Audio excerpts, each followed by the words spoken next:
Hello friends, welcome back to our channel. Subscribe for stocks. Wishing you all a very happy new year 2021, and I hope you have made good investing in 2020. And in spite of the fact that you all must have seen all these topsy turvies in 2020, but I think stock market has given a phenomenal return in 2020 as well, and I am hoping that 2021 would be a bumper year for all of you.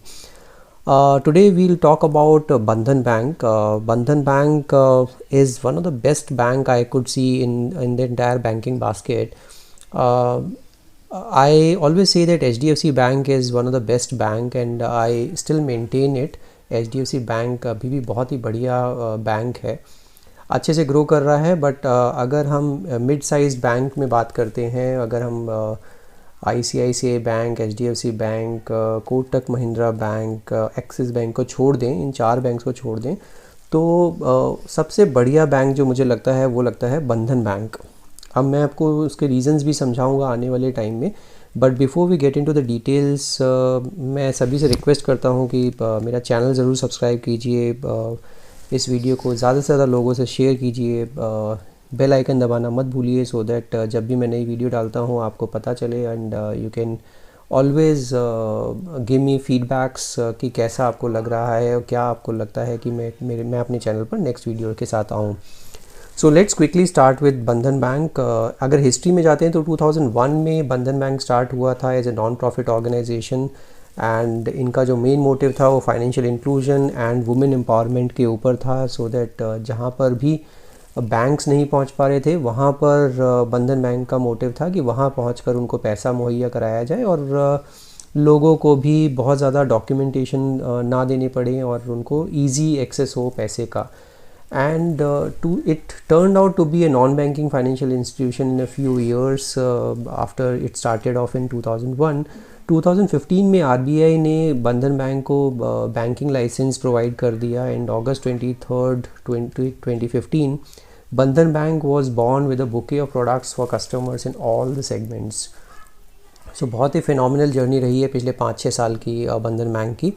And Bandhan Bank, in all the avatars of Bandhan, objective still remains the same कि जितना भी unbanked और underbanked लोग हैं, population है, उनको last mile banking facility provide करना, चाहे बड़ा हो या छोटा हो, जिसको भी डॉक्यूमेंट की वजह से पैसा नहीं मिल पाता है, लिक्विडिटी नहीं मिल पाती है, उनको ये सर्व करते हैं.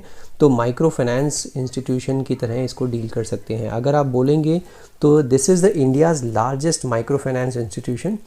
As far as MFI is concerned, it has more than 20% market share in India. And अगर आप ईस्टर्न इंडिया की बात करते हैं, east and north east India में, वहाँ पे तो बहुत ही मजबूत ये बैंक है. 50% से ज़्यादा मार्केट शेयर ये रखता है as far as micro finance institution is concern. Consistently demonstrating a strong track record in growing its balance sheet and earnings. तो बहुत अच्छे से ये ग्रो कर रहा है पिछले लास्ट काफ़ी सालों में. आपको पता ही होगा 2018-19 it has basically merged Group Finance in बंधन बैंक, और जितना भी HDFC की इसमें होल्डिंग थी ग्रुप फाइनेंस में वो बंधन बैंक ने टेक ओवर कर ली थी. एंड पोस्ट दैट मर्जर अगर आप देखेंगे तो इनका जो मॉर्गेज अकाउंट है टोटल लोन पोर्टफोलियो में वो कंट्रीब्यूट करने लगा है कुछ 26%. So which is a very good thing कि इन्होंने अच्छे से अपने प्रोडक्ट पोर्टफोलियो को भी डाइवर्सिफाई किया है in last few years. Now overview देख लेते हैं थोड़ा सा. 35% अभी भी रूरल से आता है, सेमी अर्बन से 36% का रेवेन्यू ये लोग क्लॉक करते हैं, 19% अर्बन एंड मेट्रो से 10%.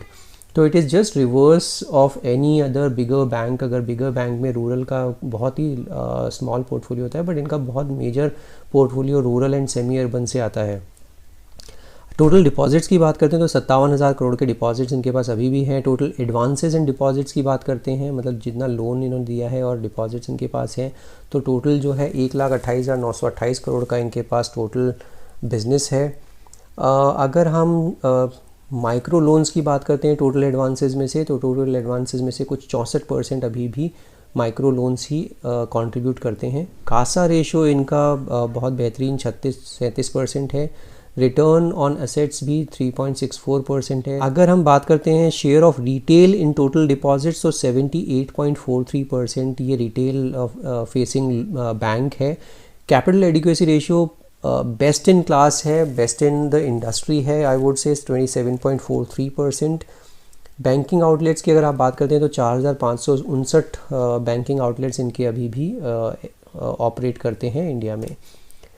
Let's talk about the journey so far. Like 2001 में जैसे मैंने बताया था, Bandhan started as a society that stood for financial inclusion and women empowerment and started micro finance operations in rural Bengal. तो 2001 में इन्होंने ये कुछ बहुत ही स्मॉल स्केल पे स्टार्ट किया था काम अपना। 2006 में इन्होंने एक NBFC को एक्वायर किया एंड इस्टेब्लिश किया Bandhan financial services private limited.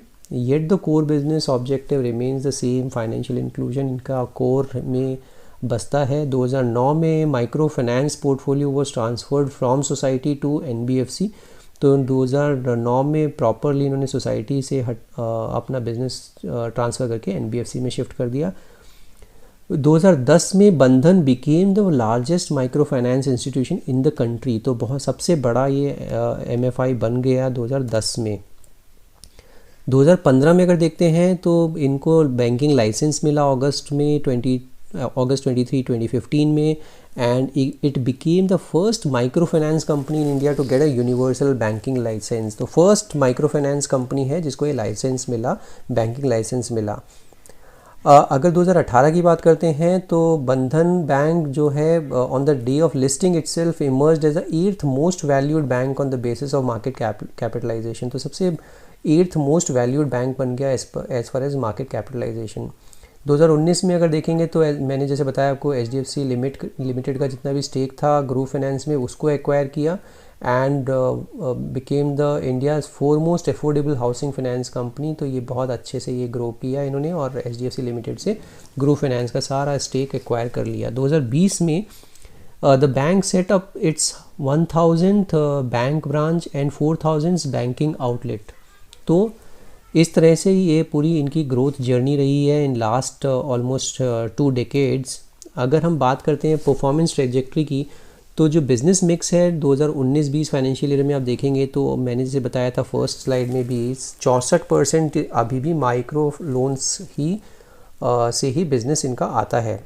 Second number पे 26% के आसपास मॉर्गेज, बिकॉज मैंने आपको बताया था ग्रो फाइनेंस टेक ओवर किया, उसके बाद 26% इनका जो मॉर्गेजेस से भी पैसा आने लगा which is a secured loan. So which is a good thing. Micro loans are all unsecured basically but mortgages are into all secured loans. इसके अलावा अगर बात करते हैं तो SME लोन्स 4% के आसपास है, 5% के आसपास अगर देखेंगे तो NBFC है और 1% अदर रिटेल लोन्स से ये लोग अपना बिजनेस करते हैं या रेवेन्यू कमाते हैं। टोटल लाइबिलिटीज़ की साइड में बात करते हैं तो लाइबिलिटीज़ साइड पे अगर टर्म डिपॉजिट बोलेंगे तो टर्म डिपॉजिट इनका काफ़ी अच्छा है, 63% के आसपास टर्म डिपॉजिट है। सेविंग्स अकाउंट काफ़ी है इनके पास, 31% का जो पोर्टफोलियो लाइबिलिटी साइड पे है वो 31% सेविंग्स अकाउंट है और करंट अकाउंट कुछ 5-6% ही है। Now let's talk about the total business. अगर टोटल बिजनेस देखेंगे तो 46.91% कैगर ग्रो कर रहा है, तो बहुत ही रोबस्ट नंबर है। और 2015 से लेके 2020 तक का ये डेटा मैंने आपको शो किया है। 2015 में 27,682 करोड़ का बिज़नेस करा था इन्होंने टोटल, और अभी 1,28,928 करोड़ का ज़बरदस्त बिज़नेस अभी ये लोग कर रहे हैं। तो बहुत अच्छे से ये बैंक ग्रो कर रहा है। एडवांसेस की भी बात करते हैं तो 2015 में 16,000 करोड़ का एडवांसेस थे इन्होंने जो मार्केट में लोन्स डिसबर्स किए हुए थे, और अभी अगर हम बात करते हैं तो अभी कुछ 72,000 करोड़ के आसपास का एडवांसेस इन्होंने क्लॉक किया है 2019-20 फाइनेंशियल ईयर में। वो भी 46.51% से ग्रो कर रहे हैं एडवांसेस भी। तो काफ़ी रोबस्ट नंबर्स हैं। आप डिपॉजिट्स की बात करते हैं तो डिपॉजिट्स भी इनके 2015-16 में कुछ 12,000 करोड़ थे, अभी 57,000 करोड़ पहुंच चुके हैं, तो वो भी 47%, 47.5% से ग्रो कर रहे हैं। नेटवर्थ भी 46% से ग्रो कर रही है। कासा अगर आप बात करते हैं तो कासा अगर जैसे कासा आपको पता होगा कि current account and saving accounts को कासा बोलते हैं। तो 2606 करोड़ थे 2015-16 में, और अभी वो बढ़कर 21,000 से ज़्यादा 21,000 करोड़ से ज़्यादा इनके पास अभी कासा डिपॉजिट्स हैं, विच इज़ लाइक 68% से भी ज़्यादा का इनके पास ग्रोथ इन्होंने शो की है। टोटल इनकम की अगर बात करते हैं तो टोटल इनकम 1,000 करोड़ से बढ़कर अभी ऑलमोस्ट 8,000 करोड़ को टच करने लगी है। 64% की ग्रोथ वहाँ पर भी दिख रही है। कासा रेशो की बात करते हैं तो कासा रेशो अभी थोड़ा सा डिप हुआ है 2019-20 में, अगर आप देखेंगे तो 391 बेसिस पॉइंट्स डिप हुआ है। प्रॉफिट आफ्टर टैक्स की बात करते हैं तो बेहतरीन 82% का कैगर ग्रोथ दिखा रहा है ये बैंक, तो बहुत वैल्यू है इस बैंक में आज की तारीख में भी। अगर हम एनपीए बात करते हैं, बैंकिंग एंड फाइनेंशियल इंस्टीट्यूशन में NPA is very very important to understand कि कहाँ पर किसी भी बैंक या एनबीएफसी का एनपीए खड़ा है। उसको भी अगर आप देखेंगे तो एनपीए सेकंड रैंक पे आता है पूरे बैंकिंग इंडस्ट्री में आफ्टर एचडीएफसी बैंक। तो अगर आप देखेंगे ग्रॉस एनपीए भी 1.18% है। इतना माइक्रो फाइनेंस करने के बावजूद भी अगर वो रिकवरी हो रही है उस पैसे की, उससे बेहतरीन कोई बैंक हो नहीं सकता। नेट एनपीए की बात करेंगे 0.36%, I think it is as good as HDFC bank. अगर आप सेफ्टी पॉइंट ऑफ व्यू से देखते हैं, जो भी पैसा ये डिसबर्स करते हैं वो पैसा वापस लेने में सक्षम है ये बैंक। और अगर आप काफ़ी क्वार्टर से देखेंगे, दिसंबर 19 में 0.81% एनपीए था इनका और ग्रॉस एनपीए 1.93% था। उसके बाद मार्च 2020 क्वार्टर में कम हुआ, ग्रॉस एनपीए 1.93 से 1.48 हुआ, 1.43, 1.18 and similar is the trajectory for their net NPA as well. तो 0.81 से 0.58, 48 एंड अभी 0.36% सितंबर क्वार्टर में दिया, बेहतरीन नंबर फॉर एनी बैंक। इसके अलावा मैं ये भी आपको बताना चाहता हूँ कि जो इनके कैपिटल एडिक्वेसी रेशियो है वो भी बेस्ट इन क्लास है। पूरी इंडस्ट्री में सबसे बेहतरीन कैपिटल एडिक्वेसी रेशियो बंधन बैंक का है। कॉस्ट टू इनकम की बात करते हैं वो भी बेस्ट इन क्लास है, पूरी इंडस्ट्री में सबसे बेस्ट नंबर बंधन बैंक का है।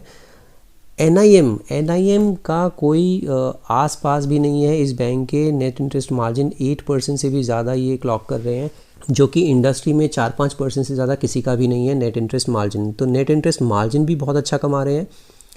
नेट एनपीए भी बहुत अंडर कंट्रोल है। कैपिटल एडिक्वेसी रेशियो भी बहुत ज़बरदस्त है, जो कि नंबर 1 पे अगर हम डालना चाहें तो नंबर 1 पर कैपिटल एडिक्वेसी रेशियो के पॉइंट ऑफ व्यू से भी है। एनपीए में number 2, as I said, I think post HDFC bank, I think this is the number which they have clocked it and I think all these parameters Bandhan Bank is top class bank. Now let's talk about the fundamental overview. Market cap अगर आप देखेंगे तो 64-65 हज़ार करोड़ का market cap है, 400 रुपये के आसपास अभी ये ट्रेड कर रहा है। स्टॉक का पीई अगर आप बात करेंगे तो 23 के आसपास है, 23-24 के आसपास।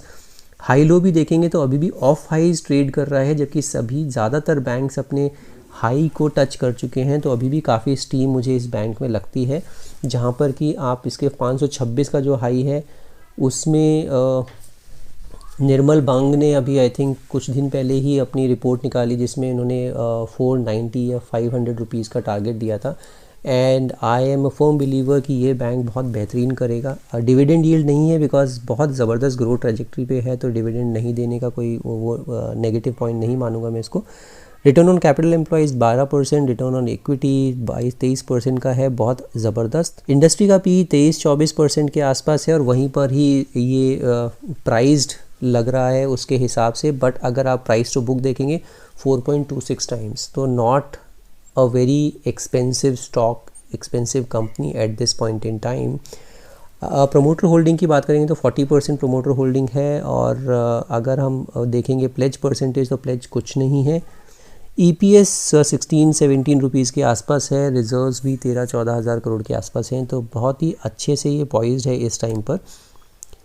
कैगर ग्रोथ अगर हम देख लेते हैं थोड़ा सा इसका, तो जो कंपाउंडेड सेल्स ग्रोथ अगर देखेंगे 3 साल में तो 41% एंड ट्रेलिंग 12 मंथ्स में भी 34% से कंपाउंडेड सेल्स हो रही है, ग्रोथ हो रही है इनकी। प्रॉफिट ग्रोथ की बात करते हैं तो 3 साल में 40%, ट्रेलिंग 12 मंथ्स में -1%। तो ये ट्रेलिंग 12 मंथ्स बहुत अच्छा प्रॉफिट नहीं किया इन्होंने।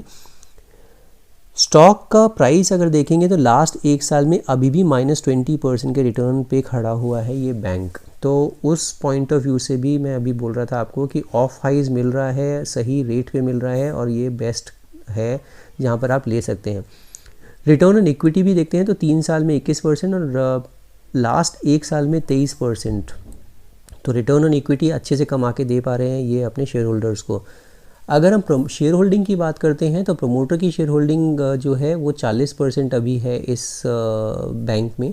FIAs आप देखेंगे तो 14-14.5% से सीधा 32%। तो ये बहुत ज़बरदस्त एक इंडिकेटर होता है, जैसे मैंने आपको हमेशा बताया है, जब FIAs DIAs किसी भी स्टॉक में एंटर करें उस टाइम पर रिटेल इन्वेस्टर्स को भी एंटर करना चाहिए, ना कि निकलना चाहिए। और यहाँ पर अगर आप देखेंगे तो दुगने से भी ज़्यादा FIAs इसमें एंटर किया है सितंबर क्वार्टर में। 7.98% DIAs भी थे, जो कि अब अभी भी 5.6% के आसपास अभी भी DIAs इसमें इन्वेस्टेड हैं। अगर आप पब्लिक की शेयर होल्डिंग देखते हैं तो 21-22% के आसपास की पब्लिक शेयर होल्डिंग इसमें है।